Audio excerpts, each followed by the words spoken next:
Uh, Good morning, everybody. And thank you for that introduction. Can I just have a thumbs up? Can everybody hear me clearly?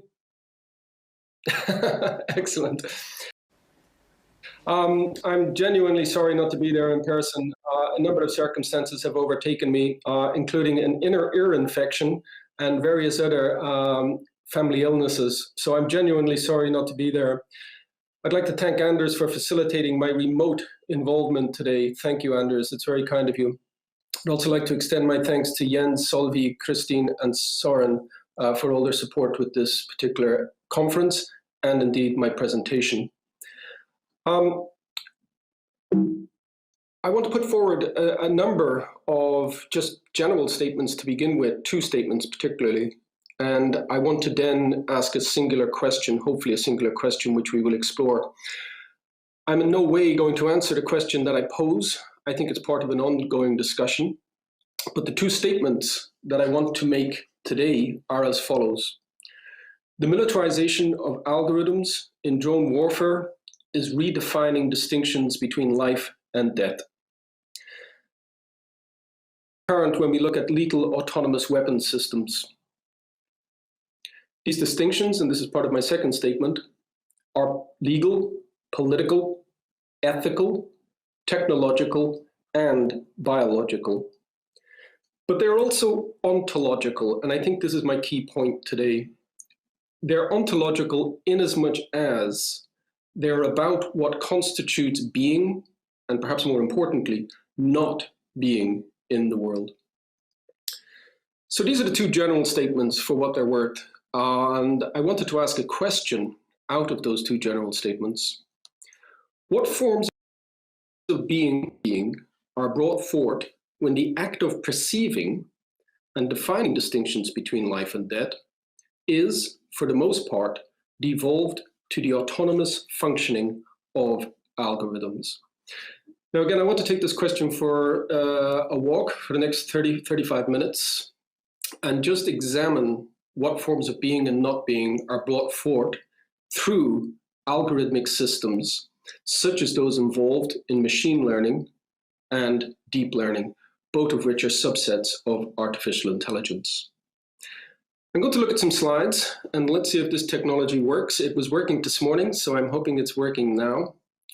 And we should see a holding slide. Excellent, I got a thumbs up there.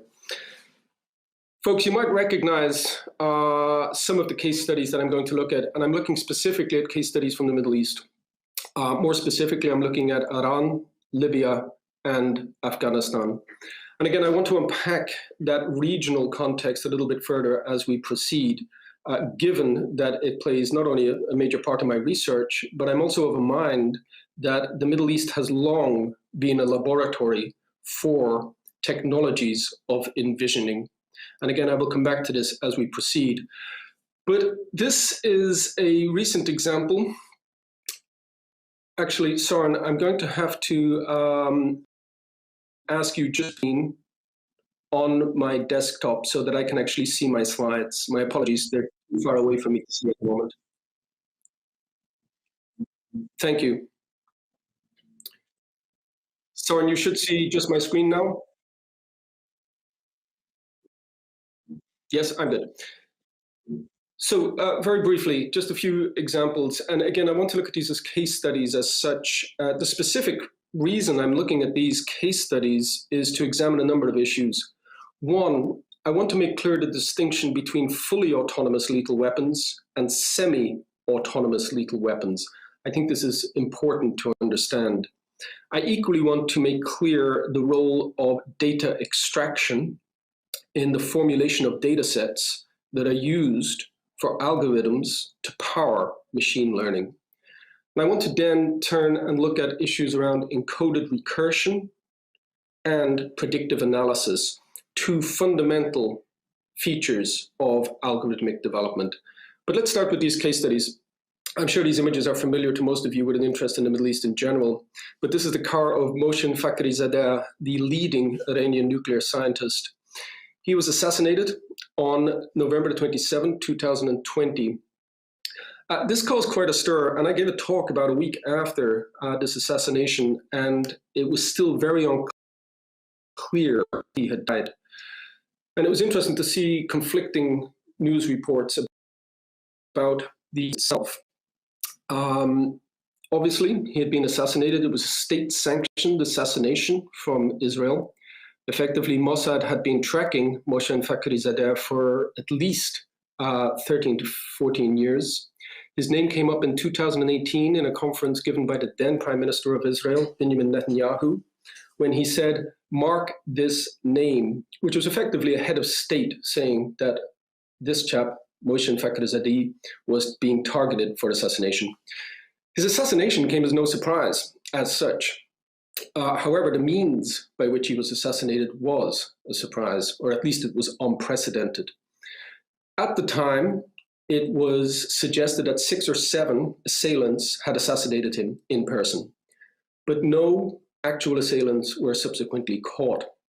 The Iranian news agency subsequently released a statement from the Iranian security services to the effect that Moshe Fakhrizadeh had been assassinated by a remote gun powered by satellite. If this was true, it would have been the first example of a remote-controlled urban weapon or remote weapon being used in an assassination.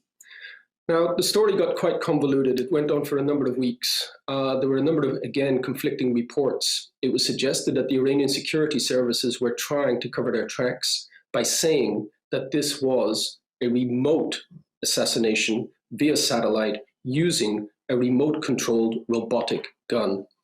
Now, this was laughed off for some reason, a number of reasons. Again, conflicting reports were coming out.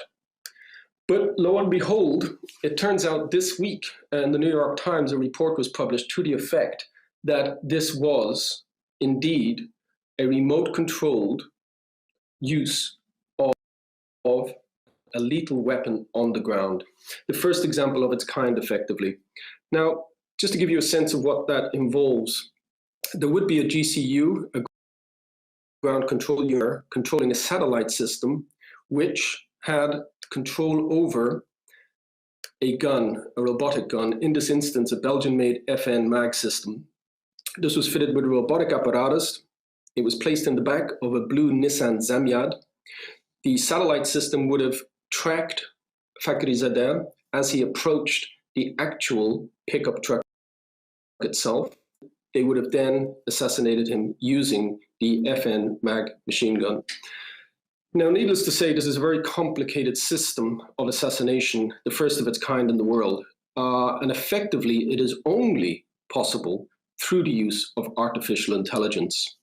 And just to break that down, the satellite system, of course, has its own embedded machine and deep learning systems, but the gun itself equally has its own embedded systems.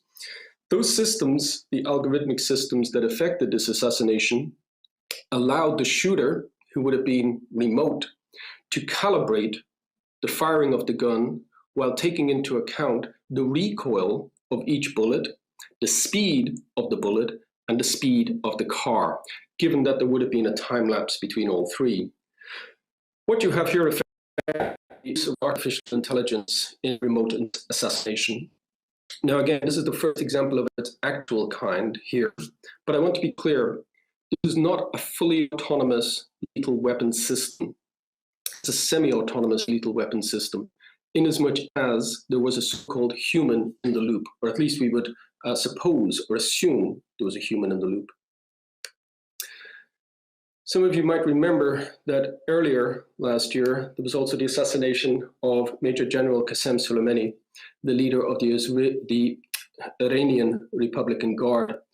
Now, again, as shocking as this was, again, a state-sanctioned assassination of a foreign national.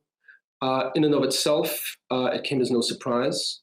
Again, it's the assassination or a technique of assassination that was in part facilitated by artificial intelligence, in as much as the tracking and pattern discrimination utilized to follow Soleimani would have subsequently been encoded into data sets which would have been used to train machine learning systems to power the satellite systems that subsequently enabled the Predator drone missile that killed Soleimani and his cohort. Now, again, I want to be clear. Example of a semi-autonomous lethal weapons system. Again, shocking as it may seem, and again, involving as it does artificial intelligence, it is and has been a form of assassination that has been used for at least 20 years. So there's nothing necessarily new about this per se, as there was with the assassination of Mohsen Fakhrizadeh. However, we then move on to something totally new, unprecedented in fact, and I'm sure many in this room have been following this particular report and the repercussions of this report. This is a letter dated the 8th of March, 2021, relatively recent. It's from a panel of experts on Libya established in relation to the resolution 1973. This is a 548-page document, and it is rather dry, to say the least. But buried in it is something quite profound. And to save you the trouble of having to read 548 pages, I will tell you that the two relevant pages are page 17 and page 148. When you look at the small type on page 17, you will find the following, and I've highlighted it in yellow here. And just to give you some context, this was an ongoing skirmish and a battle between the forces of Khalifa Haider and other insurgent forces. There had been the use of drones in the area. There were anti-radar drones in use. But something quite interesting happened during the course of this particular skirmish. There was the deployment of a missile, there was the deployment of an autonomous weapon, a drone, called a Karju. The following statement: the lethal autonomous weapon systems, that's the Karju-2, were programmed to attack targets without requiring data connectivity between the operator and the munition. In effect, this was a true fire and forget and find capability. That might seem a bit dry, so just to break it down a little bit further, this is the first known example, if verified, and the UN, this report does verify it to my mind, this is the first known example of a lethal autonomous weapon, a drone, being programmed, launched, then finding independent of its operator a target, and again, independent of its operator, killing that target. This, to all intents and purposes, is the first known example of a truly autonomous lethal weapons system, capable of tracking, identifying, and indeed killing a target independent of its GCU, or ground control unit. Let's give you a little bit more detail there. If you go to page 148 of this report, you'll find in Annex 30, the breakdown, it's the infographic for the Karju-2 loitering munition. And just to explain, a loitering munition is a lethal autonomous weapon or an autonomous loiter, literally loiter until it targets a particular agent or combatant, or indeed location or venue. This STM Karju-2 was developed by Turkey. It's Turkish technology. It is now in mass production and apparently has been in mass production for some time. And I just want to make a couple of further distinctions. Previously, there have been loitering munitions, including the Harpy autonomous weapon. This is developed by the Israeli aerospace industries. Fire and forget loitering munition. That is to say, you fire it and literally, metaphorically, forget. It will find its target, it will destroy its target, independent of any further input from the GCU or indeed ground control unit. However, as far as we know, and this might be a moot point, this has only ever been used to destroy radar systems. Now again, what levels of destruction have happened are moot points, and perhaps something we could come back to. The Karju-2, on the other hand, is specifically designed to target combatants, not radar systems. So again, to reiterate, this is the first example of a machine targeting and killing a human independent of any operator input. I was going to show the video, but the video of the Cardew 2, as you can imagine, is an all singing, all dancing video, and it's rather disturbing on many levels. It shows you how the Cardew 2 operates. It's relatively informative, in inverted commas. The drone system itself can have swarm systems. It has an attack system. It has a lethal force system. It can employ facial recognition. So, for example, you can feed information into the algorithmic system, into the machine learning system that will find and target and kill an individual as opposed to individuals plural. Interesting for a number of reasons. One of which is in the actual video. Needless to say, that would be perhaps showing their hand too clearly. You do see a herd of cattle in the background, which I think is interesting. I don't know whether that was intentional or not, but of course we can sort of come to our own assumptions from that. But again, for any of you interested, you got this video. For any of you familiar with the work of Stuart Russell, you will also immediately recognize the correspondences between this video and his film, co-produced film, Slaughterbots. Okay, so a more recent example. This is, well, it doesn't get much more recent. This is the use of a drone, in this instance a Predator drone, to fire 2 Hellfire missiles on August the 29th, 2001 in Kabul, in the run-up to the US withdrawal from Afghanistan. These missiles killed Zamari Ahmadi, his brother-in-law, and, according to reports from Al Jazeera, 7 children. Possibly 8. And again, Al Jazeera has an interesting report this morning on exactly how many people died in this drone attack. Now, I'm sure many people in this room are familiar with the circumstances behind this. It's one of the more egregious examples of the erroneous use of drones, and arguably all use of drones or semi-autonomous or autonomous weapon systems are indeed erroneous or egregious. But effectively, the background to this is quite interesting. Mark Milley, in the aftermath of this, mentioned that it was a righteous strike. The US military have since backtracked on that and admitted that effectively they were innocent. Not only are we looking at the use of a drone missile strike on innocent civilians in an urban setting, something else interesting is happening here. This goes back to one of the points I was making earlier about data extraction. Reports are now subsequently coming out about what was the pre-assessment, what pre-assessment had been undertaken to identify Zamari Ahmadi as a potential member of ISIS. And it seems that a lot of this pre-assessment was based upon extracted data relating to his behavior patterns. Now, Zamari Ahmadi worked for an NGO. He worked in nutritional aid and food delivery services. So his movements would have been, I wouldn't say erratic, but they would have been relatively familiar. They would have been repetitive, and they would have involved a lot of movement.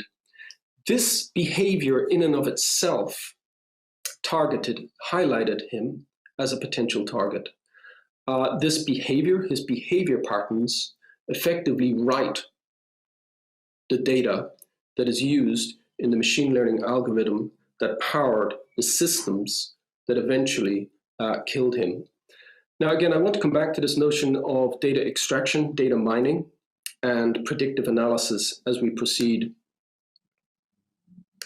Just point out something else. While the US military were surveilling Zamari Ahmadi, he also had his own input, and the New York Times report, the recent New York Times report and the Al Jazeera reports into his death and the death of his brother-in-law and 7, possibly 8 children, noted that he recorded his every movement too. So an interesting emerging of surveillance. And what was particularly interesting about this is the way in which his movements alone made him a target. Just point out something else before I move, and I'm going to move away from my slide shortly. The killing of Ahmadi happened almost 20 years to the day, first use of a Predator drone system in Afghanistan.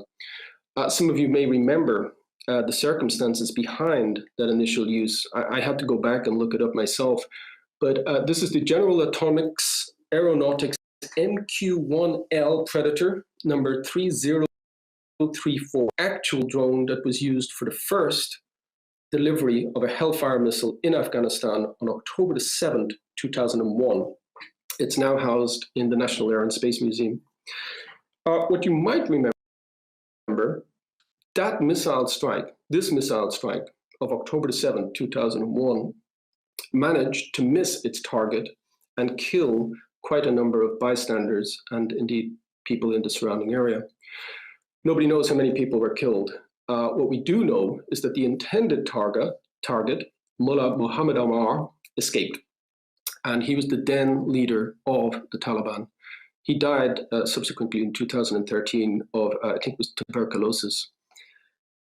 For those of you who are interested, his son is currently being appointed as the defense minister of Afghanistan.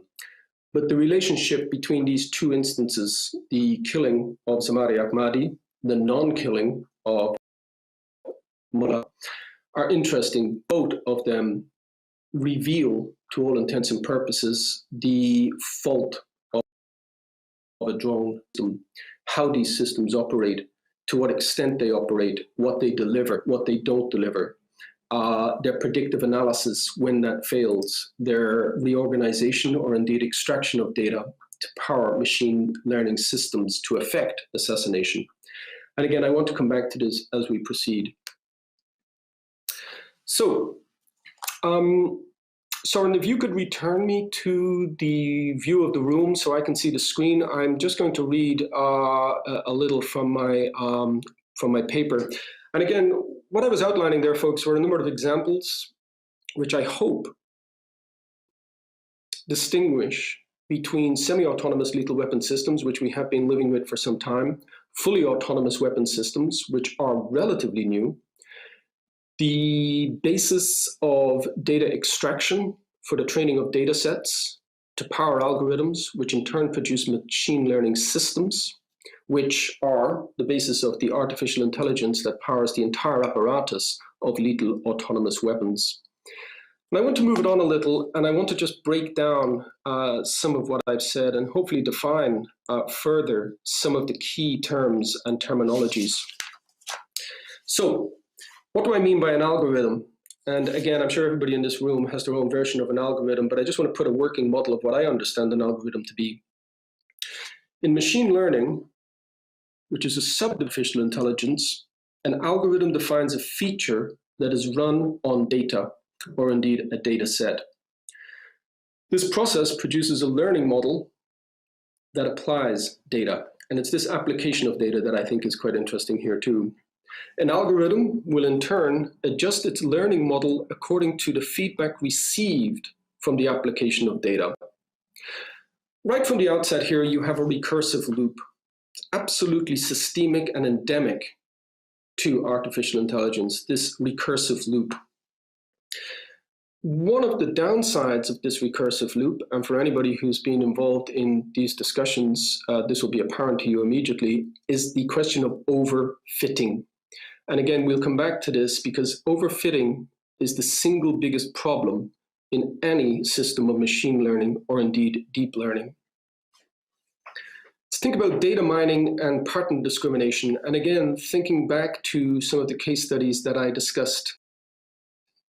Mining is a process used to turn raw data into information that can be applied to any given setting, be it an urban environment or indeed a theater of war.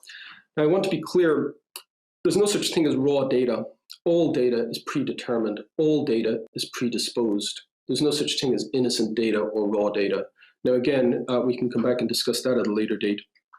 The supposed opacity of algorithmic operations, cultivational and commercial proprietorial interests, disavows the fact that they are demonstrably produced from within and political orders.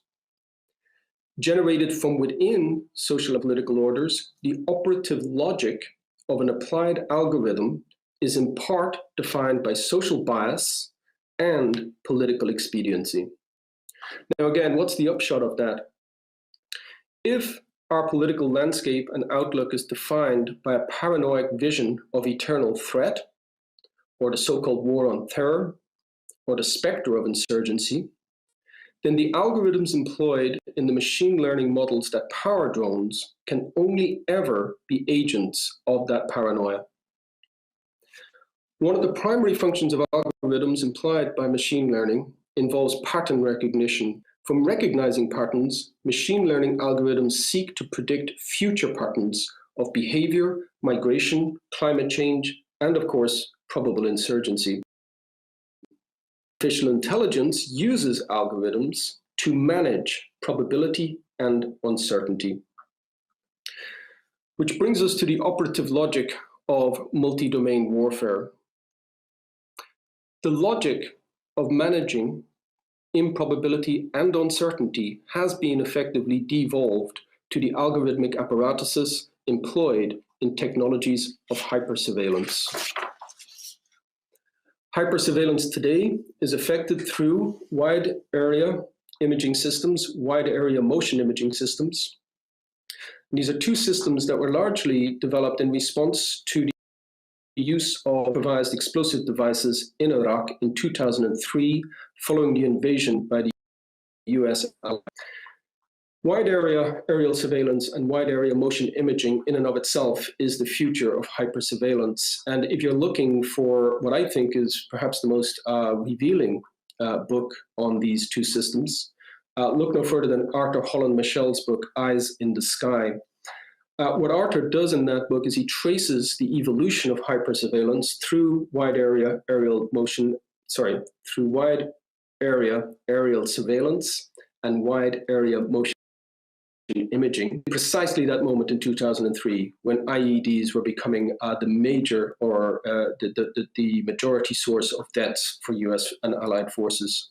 What Arthur does quite interestingly is he traces that development back to the deployment of wide area motion imaging systems in the context of the US. And again, his book is a outline to that. Whereas occupation was once largely achieved through actual invasion, it is now realized through the technologies of data extraction and the subsequent application of advanced surveillance systems to monitor and control populations and communities. In an era of established drone technologies, we have entered a realm where the colonial imaginative command, isolated by people such as Edward Said, has mutated into an algorithmic command.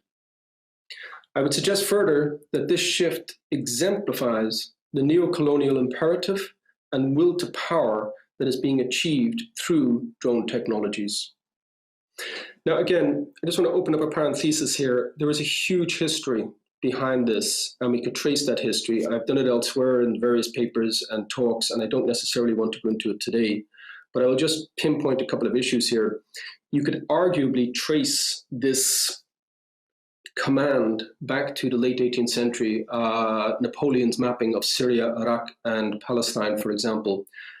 Again, I would suggest looking at Anders' book, Empires of Chance, for a very detailed analysis of precisely the implications of that mapping. You could look at the cadastral surveying of Palestine in the late 19th century. You could look at the census surveying of Palestine in the early part of the 20th century. You could equally look at the development of photogrammetry from the 1860s onwards through figures such as Albrecht Meidenbauer working in Germany at the time. Now, of course, I'm sure the name Meidenbauer is very familiar to everyone in this room, given the importance of Meidenbauer in the work of Haroun Farrokh'i, specifically how Haroun Farrokh'i isolates and highlights the emergence and development of operational images from Meidenbauer's work in the 1860s. So again, there's a lot of history here. There's a whole historical context to take into account, which arguably precedes this algorithmic command. But I want to suggest today that this algorithmic command, this algorithmic apparatus is affecting something different. Not just about measuring the present, it's not just about archiving the past, but algorithmic command, to all intents and purposes, is about occupying the future of the region. And again, I'll come back to that shortly. I want to note here that whereas historically the colonial eye, that is the corporeal, fleshy eye, images and in turn produced realities through discursive means, this embodied agency has been superseded in our post-digital age. It's been superseded by disembodied machine images. And again, Farocki's work is exemplary in respect of exploring precisely the ramifications of that for how we understand ontologies of being, but also the future ontologies of being. The machine gaze is in framing new ways of being and not being in the world. In some, it produces new ontologies. The neo-colonial imperative encodes certain activities, daily patterns of behavior, for example, in an algorithmic holding pattern or fatal feedback loop that renders such activities in terms of atavistic threat and belligerent insurgency. Now, again, you can trace these arguments in, for example, Edward Said's work, specifically in Orientalism, where he highlights precisely the way in which, through discursive means, literary means, and mapping, the Western will to imaginative command can only ever replay the so-called Middle East in terms of insurgency. Now, arguably, the war on terror, or the specter of insurgency, has replicated precisely that system. If we consider drone technologies, this invariably involves defining what constitutes normative, that is sanctioned behavior, and non-normative, that is punishable behavior. Covert and non-covert methods of data mining to produce data sets are currently deployed by drone and surveillance technologies to track and predict patterns of life across the globe. I think this is absolutely crucial. It's absolutely foundational to what an algorithm does. It's not just about managing uncertainty and improbability, it's about predicting certainty and the probability of an event. However, because of probability, uncertainty, and the sheer randomness of life, the data used to produce these predictions can and does fail, often with fatal results. And I think we've seen that in the context of some of the case studies that I showed you at the beginning of this talk. I want to make a key point here. This is not just a case of bad data. This is not just a case of bad surveillance. The failure of predictive machine learning models and other deep neural networks is systemic. It is embedded in the operative function of algorithmic systems. Now, again, I think you need to go no further than to look at the notion of a recursive algorithm. And I just want to very briefly draw attention to what a recursive algorithm is. A recursive algorithm is a method of simplification that divides any given subproblems of the same nature.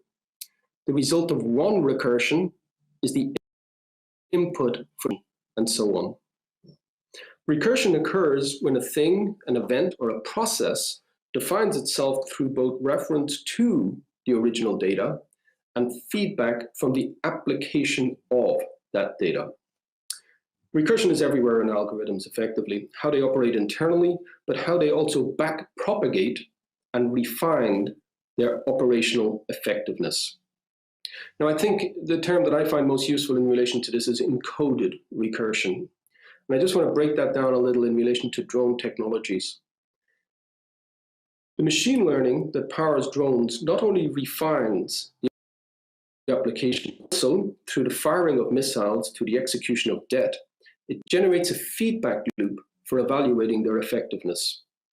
Encoded recursion is therefore foundational. It is a foundational element in the operative logic of drone technologies. Now, I was mindful, just to break this down and what that actually means technologically. I think there is a tendency to speak abstractly about recursive systems, and they are indeed systemically and endemically abstract systems. Recursion, mise en abîme, is an abstract system. So I have a slide here, which I hope you can see, My apologies. This is precisely the sort of slide that makes my, literally, I slump forward in a conference when somebody puts a slide up like this in despair. But I just want to point out what exactly this is, because deep learning is a type of machine learning. It's a subset of artificial intelligence. But I need to make a very important distinction here. We, up until now, have been largely talking in terms of machine, but the actual learning systems, the algorithmic modeling systems that are used by drones are mostly involved in deep learning systems. And here's a distinction which hopefully will help that further. Machine learning is about to think with less human intervention. On the other hand, deep learning is about computers learning to think using structures modeled human. Now again, the distinction here is that deep learning can analyze pictures, videos, and unstructured data in ways that machine learning finds very difficult to do. And one way deep learning does this is through generative networks, or GANs. A generative adversarial network is an example of a deep learning generative modeling algorithm. The generator in this example, if you want more detail on that, it's a convolutional neural network, a CNN, and the discriminator in the example that I'm showing you is a deconvolutional neural network, a DNN. But basically, I think the take-home point from this is that generative adversarial networks, GANs, are effectively algorithmic architectures that use two neural pitting one, thus the term adversarial, in order to generate new synthetic instances of data that can pass for real data. Now, I think this is the key point. A GAN system generates synthetic forms of data. It can generate new data out of its actual convolutional workings. To put it in more simple terms, and this is for my benefit as much as anyone else's, a convolutional neural network is a type of artificial intelligence used in image recognition and processing that is specifically designed to process and generate pixel data. This is what effectively a predator drone would be using, or at least the data sets that produce the algorithms. And this is not just about responding to actual data. This is about generating new data, synthetic data. If an algorithmic apparatus is predisposed or programmed, going back to some of my earlier points, to see something, a weapon, for example, it will see it and continue to see it, even if the feedback loop tells it otherwise. What I've described there is the fundamental problem of all machine learning and artificial intelligence. And that fundamental problem is overfitting. I just want to break this down a little further because it's important in the context of how we really understand what lethal autonomous weapon systems are doing. Overfitting is a process where deep learning, functioning on an overfitted or biased algorithm, will hallucinate something into being. Now, I use that term, it's a technical term used by programmers. These systems hallucinate things into being. They literally create their own phantasmagorias. I think that's extraordinary in and of itself, and perhaps we'll come back to that. But just to break it down a little bit further, in a predictive deep learning model, a signal represents the underlying pattern that you wish to productively extract from the input data set. In drone error, which is usually attributable to the following fact: all deep learning systems cannot effectively generalize from training data that is input to unseen data or events.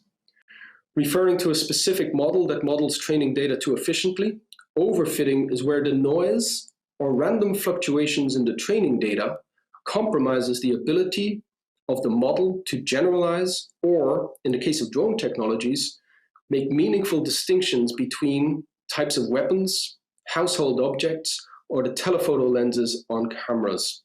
And these are all real examples where erroneous drone strikes have been executed. Overfitting can, in sum, cause an algorithm to hallucinate behavior patterns, or indeed objects or threats where none exist.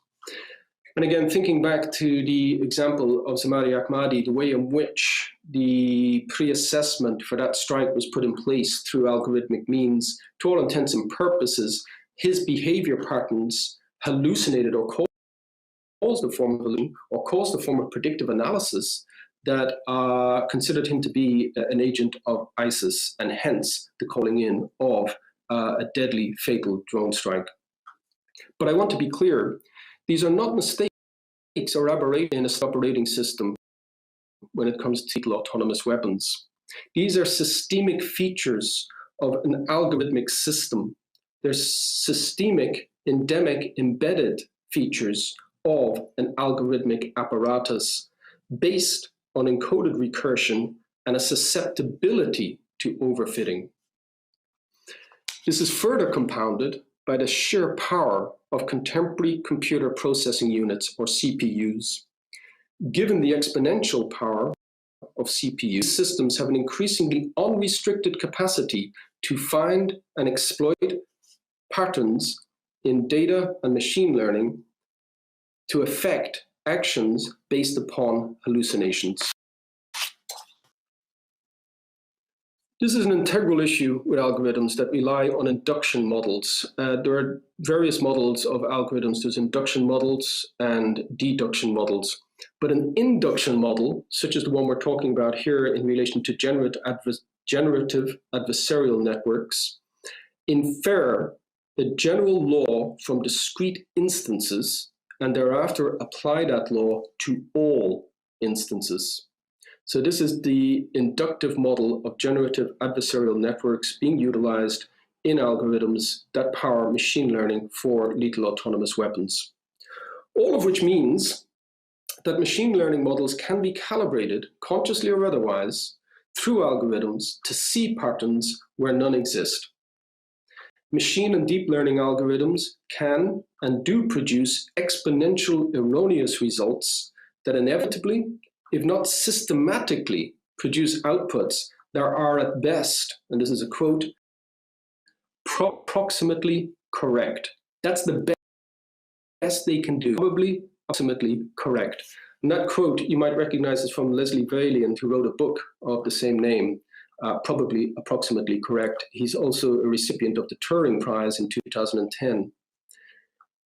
The question here is, when it comes to the devolved decision-making processes that determine the difference between life and death, such as those in the use of lethal autonomous weapon systems, is whether probably approximately correct is good enough. So I want to start wrapping up and just bring a number of points together. We started with some case studies, which were making distinctions between semi and fully autonomous lethal weapon systems, looking at the way in which the extraction of data that produce data sets to create algorithms, which in turn power machine learning and deep learning systems through, for example, generative adversarial networks that power drone technologies, how they've become and are and can only ever be the result of a form of encoded recursion, which is absolutely explicit and implicit in algorithmic functioning, which in and of itself gives rise to and can only ever give rise to forms of overfitting or the hallucination of events. And just bring this down to perhaps another level. To date, throughout this, I've been talking about the repercussions, the future of death, effectively, within these systems. But I think we need to talk about something else, and that is the future of trauma. What is meant by trauma in these systems? Now, again, I think my screen should come up. There's a couple of quotes, which hopefully will come up for you. I won't read them, but two recent projects that I've been involved in looking specifically at what hypersurveillance does in relation to trauma, emerging forms of trauma.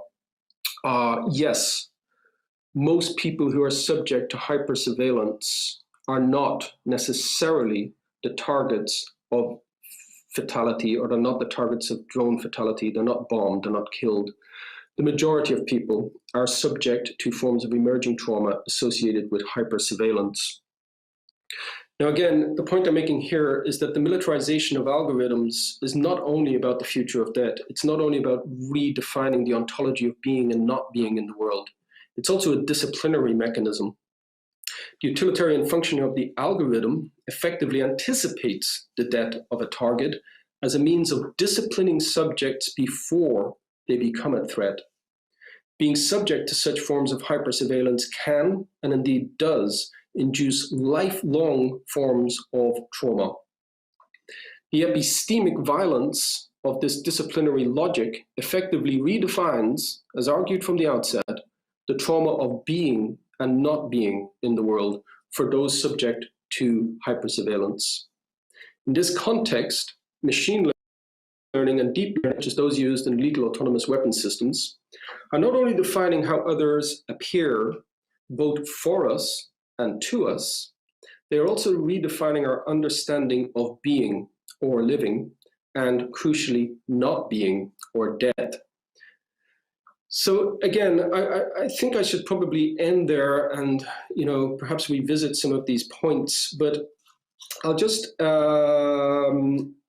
mention from the outset that, I'll just mention in conclusion that predictive analysis and encoded recursion in the context of algorithmically facilitated lethal autonomous weapon systems have effectively disavowed, denied, and destroyed life, while also bringing forth new modalities of traumatized being and not being in the world.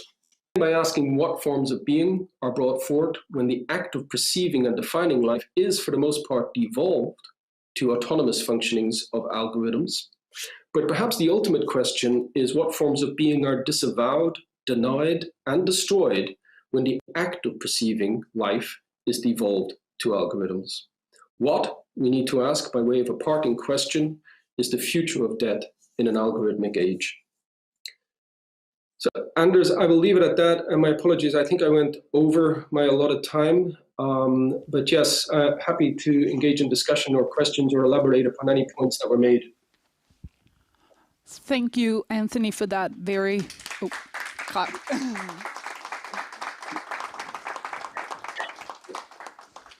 Thank you. Yeah, so thank you for that very rich and inspiring talk. I'll now open the floor for questions.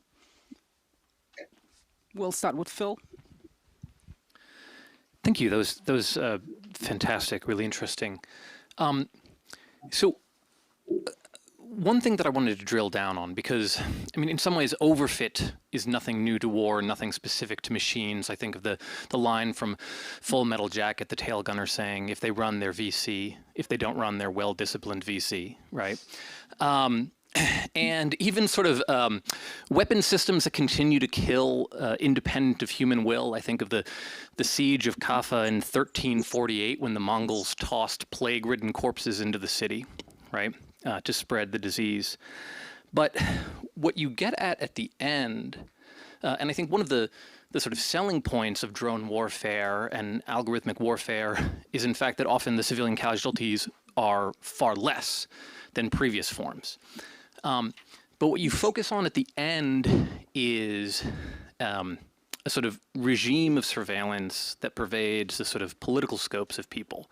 And I wondered if you could talk a little bit more about that, because it seems as though one of the things that algorithms, even with their failures, even with the ability of overfit, allows us is a sort of illusion of control and precision, which then means that rather than regarding populations as political entities that need to be grappled with, we seem to consider them as the population that generates threats which we respond to in terms of pest control. So who am I speaking to? This is Phil Cly. Hi, Phil, how are you? Phil, could you just redefine that as a specific question? Sorry, there was quite a bit in there. You emphasize overfit, right? But it seems to me that if the weight of our kind of moral engagement with these new technologies is on overfit, then we'll actually end up siding with them versus all the other forms of warfare that we've used before, right? What I'm most concerned with is that sort of ontological shift that you mentioned at the end, and whether that, in terms of shift in how we deal with other populations, the sort of moral and ontological weight of that versus sort of concerns about collateral damage or false strikes, which as long as they sort of, when you speak with military people, as long as the weight is on, you know, sometimes these things kill innocent people, the rejoinder is always that it is better than almost any other form of warfare that we've done in human history. Yes, that's a particularly egregious quantification of what are effectively autonomous systems. You know, what you're isolating there, and I think the sensibility is crucial here. And just to break it down a little bit further, the devolution of perception through machine images, machine apparatus, deep learning, machine learning, artificial intelligence, I think it's generated an ontological quandary in how we define being and not being in the context of multi-domain warfare. But I think there's something even more profound happening. I think it's also redefining the very notion of ontology and its relationship to technology itself. Let me just break that down a little bit further. We tend, to go back to your example, to always position these technologies as anthropological addendum or instruments, which we then utilize to affect certain ends. Now, the argument that these instruments are currently responsible for less deaths is truly problematic. And I think it reveals something more profound than the redefinition of life and death. I think it reveals something from the relationship to technology, how we understand. This anthropological instrumentalist vision of technology, I think, is very, very problematic. I think we need to start thinking about technology as ontology. Technology is something that is absolutely, profoundly embedded in our very being itself. Let me just break that down a little bit further. We think technologically, basis of our ontology. The instruments of terror, they're addendum, but we think technologically, and we have thought technologically from the outset. I think this is one of the bases of ontology. By which I mean, we think calculatively about how we can extract advantage in a given environment. That is technological thinking. That is independent of technology. In that moment of thinking calculatedly about what we can extract from an environment to continue our advantage, our ascendancy over that environment, we necessarily and inevitably see individuals in that environment as expendable. That's technological thinking. And again, I think for me personally, and going back to the example of the Middle East, this is perhaps summed up most succinctly by Aimé Césaire, writing in Discourse on Colonialism in 1954. And he says something that's really quite profound. It's a formula, it's an equation. Colonization equals thingification. What he isolates in that moment is the calculative thinking, the means, the methods of thinking technologically that predate any use of technology. Colonization as a discourse is technological thinking. It thingifies, it objectifies the individual.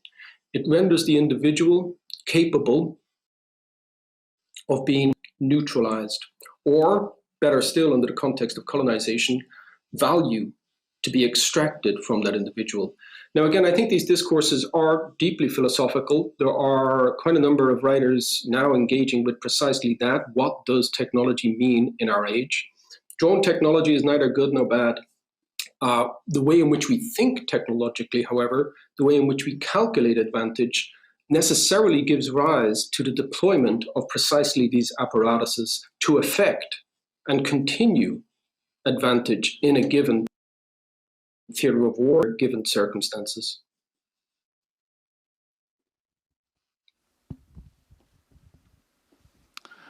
Hello, Anthony. Thanks a lot for this really amazing talk. My name is Jens. We've written a couple of emails together, and I was looking really forward to this, and I wasn't disappointed the least. This was really rich and fascinating.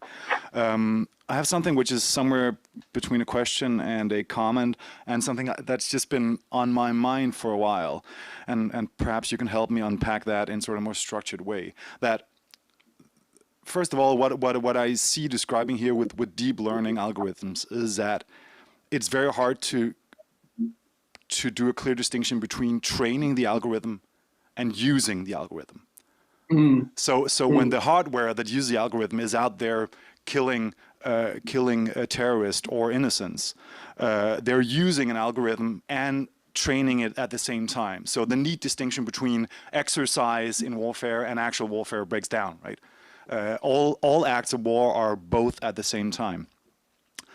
On top of that, we see, I think, most strongly in the recent Nagorno-Karabakh conflict with the Turkish drones, that warfare increasingly becomes not a site only of war, but also of product placement, right? That war becomes sort of like a demonstration of your product, right? That if you look at the Bayraktar, the Turkish drones, the producer's homepage, it's like one big sort of, hey, we were there, you saw what we did there with our drones, now go buy it, right? So on the one hand, war devolves from war to exercise. On the other hand, war devolves from something geopolitical to an actual sort of like a product placement / demonstration of a product. So one might even, I think, claim that the casus belli, the reason for war, increasingly becomes product placement and product demonstration. So I was wondering, and I don't know if these two things are related in any way, but in my mind there seems to be sort of like a link between those two. On the one hand, war as training, and the other hand, war as product placement and product demonstration.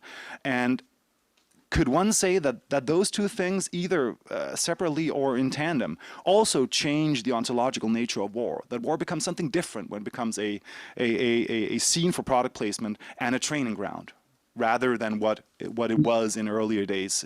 Yeah, so again, more of a comment than a question, but perhaps you can help me unpack this. So, yes, thank you. I think you've highlighted two areas. I'll just take the first one.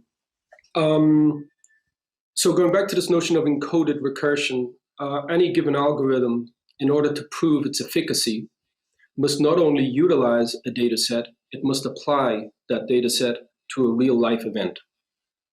The feedback loop from the application of that data will in turn recursively train the algorithm. And you're absolutely correct, that's exactly how it happens.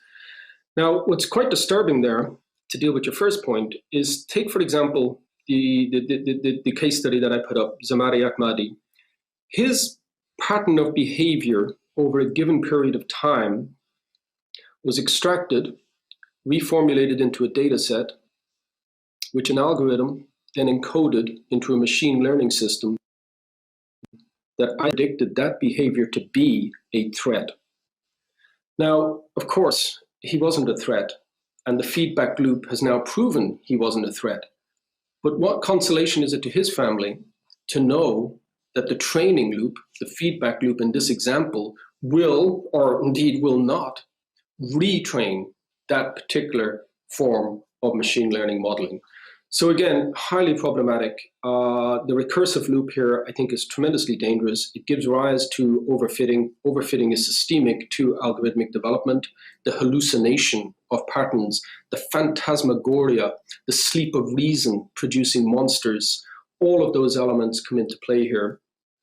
Your second point, I think, again, I steered away from this in the talk, but you're right to raise it because it's a huge going back and thinking about Arthur's book, Eyes in the Sky, for example, the wide area motion imaging and wide area aerial surveillance systems, WAMI and WAS, that were deployed post-2003 in Iraq, are now effectively used by police forces in the context of urban environments in the United States. These systems are now prevalent. Now, this should come as no surprise to us. The imbrication of corporate proprietorial technologies and military-industrial technologies has been and continues to be a systematic feature of war, period. Take Google, for example, the former CEO of Google, Eric Schmidt. Don't forget who Eric Schmidt is. He is the man who effectively trained Sheryl Sandberg, who took the technologies of Google and applied them to Facebook. Just park that for a moment. But Eric Schmidt is also now one of the leading advisors to the Pentagon on how to effect systematic network-centric forms of warfare. I'm sure you've all been following the Maven project with Microsoft.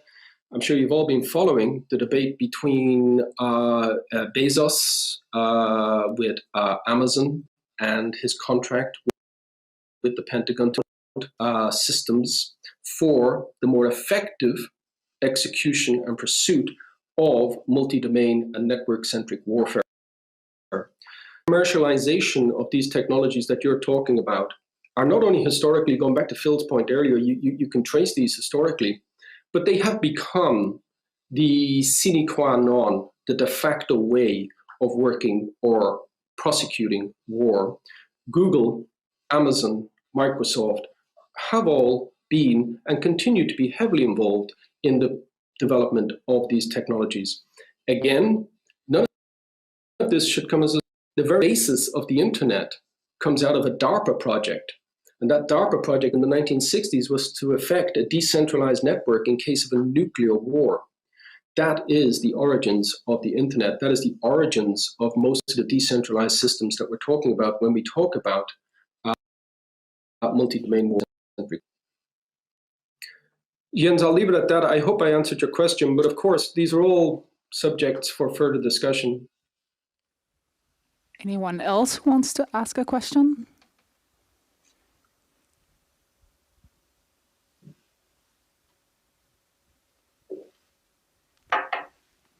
Karen? Thanks. Hi, this is Karen Kaplan from University of California at Davis. Thank you for your talk. Hi, Karen. Hi. I have a lot of questions. I'm trying to think of a way to make it short.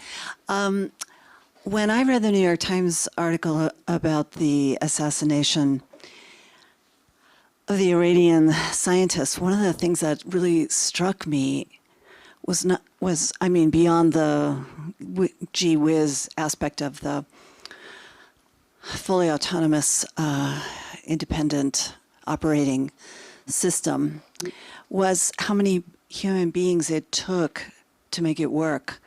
There was a mention of the Mossad operatives on the ground who had to set everything up. They had to crash a car in order to effect the U-turn that was necessary.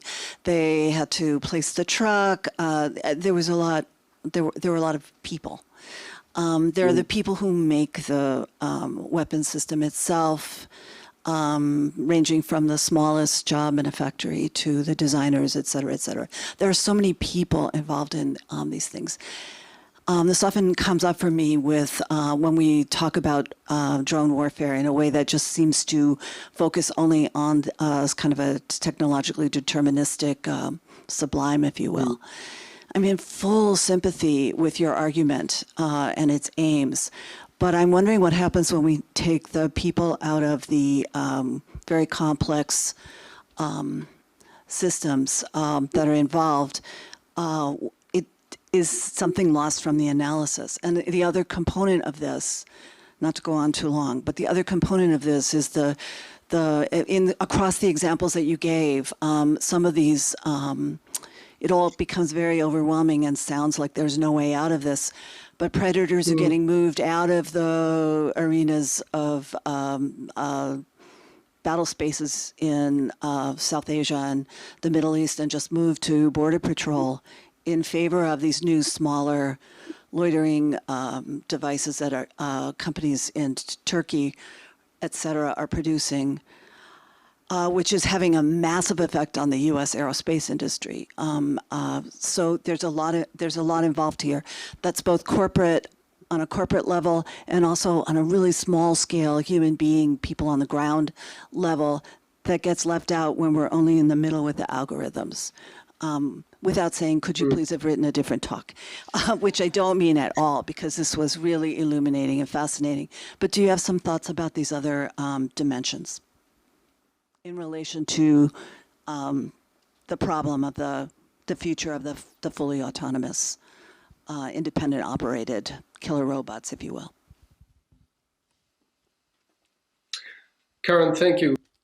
And so thank you for your work in this field, specifically your work on mapping, aerial mapping in Iraq, which I've just quoted in a book I'm working on. And thank you again for that in-depth research of the historicity involved in the development of what I'm consciously terming algorithmic command. Your points, I'm not quite sure where to start, Karen. And I don't know whether you were necessarily posing a question. Perhaps you were opening up for discussion. But I think right at the very start, I said something to the effect that the militarization of algorithms is effectively redefining legal, ethical, biological, and technological definitions of life and death. Now, I think this is a starting point for us to ask a singular question. What historically, in terms of human rights legislation and international law, protects beings, individuals, from threat from above? Because obviously the technology is surpassing those laws. The UN, to my knowledge, presently is considering a new law that will effectively outlaw, or could effectively outlaw, lethal autonomous weapons, fully autonomous weapons, but not semi-autonomous weapons, interestingly. But the question there is how we interject into that discussion. I think this is the question you're asking. How do we as individuals interject into that discussion? Now, how do we interject into it creatively? Going back to the title of this conference, in and around aesthetics, how do we understand the aesthetic dimension of this? Could aesthetics be used in this context to, what I say here, to diagrammatize the relationship of technology to war, or illustrate, and again, I'm using these words very advisedly. I'm not necessarily saying that that's precisely what we should be doing, but I do think to a certain extent that critical interjection, philosophical interjection, creative interjection could precipitate a discussion about the need for algorithmic literacy and algorithmic transparency. The thing that gets me is the way in which, through proprietorial demands in military industrial contexts, algorithms are consistently positioned as black box technologies. They're not black box technologies. They're the most basic, simple technologies. Now, they are, of course, becoming increasingly complex, but I would argue that critical interjection at this point, philosophical interjection, creative interjection, could precisely the opacity of those black box technologies and point towards an algorithmic transparency where we can legislate for the future development of autonomous weapons systems. At this present moment in time, there's a lot of great work being done, and I don't mean to any moment that there isn't work being done. There is work being done. But I think these technologies are revealing something deeply profound. They're revealing who we are, who we really are, who we ontologically are. And again, I'll just go back very briefly to the point I made with Jens. We think technologically independent of technology. The real question of technology has nothing to do with technology. The real question of technology has to do with ontology, how we think calculatively, how we deploy these algorithmic apparatuses to do our thinking for us, to evaluate, to calculate, to exterminate. So again, I think we need to interject forcibly into these discussions. If we could do so in a way that could affect short and long-term legislative discourse, then I think something could be achieved that could ameliorate, if not legislate, for future use of drone technology. Thank you for that answer, Anthony. So we are out of time, so let's give another round of applause to Anthony. Thank you very much, folks. I'm really, really sorry not to be there. Genuinely sorry. I will be joining you guys now, and hopefully there will be further discussions. Thank you for your attention today, and thank you to Anders and all my colleagues there at CDU.